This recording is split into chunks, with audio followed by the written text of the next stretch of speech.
baserri batean bakarrik bizi zen Aiton Zara. Bere familia aspaldian hirura joana zen. Bere berriz ez, baserriko bizimodua nahiago baitzuen.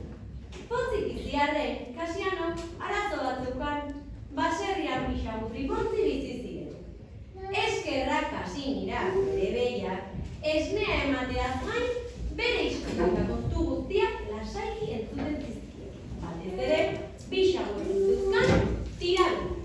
Kasimira, unkietako goxaguak garroiek berez nik egin zango eta kandidate. Ai, Kasiano, gero eta zarago zaude, eta zagoa berriz gero eta fotonago. Lehen ikuten ezer kentzen, adi zengi izaten da, eta berriz nahi duten ari jartzen dute. Baizera, oraintxe bertan beste data bat egingo dut eta probatu ez dute egin. Nik ez nintzateke horren zeuke egongo. Ez? Noski baino. Bihar bazkan onduan tarte osoa jango du. Agur Kasimira, tarta prestatzen ama. Agur Kasiano, ni ere bardoa. Entzuna duzu koko, Kasiano, beste tarta, asmoan aukari asko tarta egiteko. Ea aukari zaino nahi egiten duen. Bai, baina, izan diguk ez dugula probatuko. Ja, ez dugula probatuko. Azken bolatan, bujanko dugutazta. Hau ere, bujanko.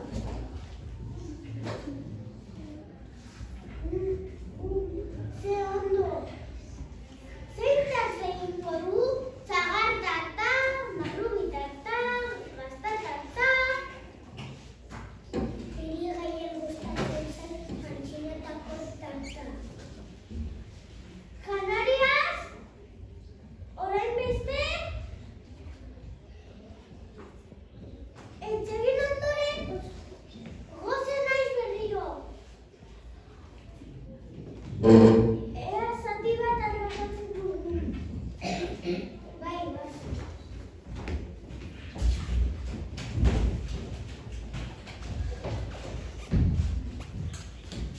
Begira Kasimira zein prantxin eta ederra egin dudan. Eta badakizu nor jango duen, bai noski kutxi eta koko beti bezala. Ez da pentsatu ere Kasimira. Tarta hau neuk jango du. Eta horietako sagu bat agertzen bada, nire erratzarekin aztin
baserri horretatik alde egin nahi.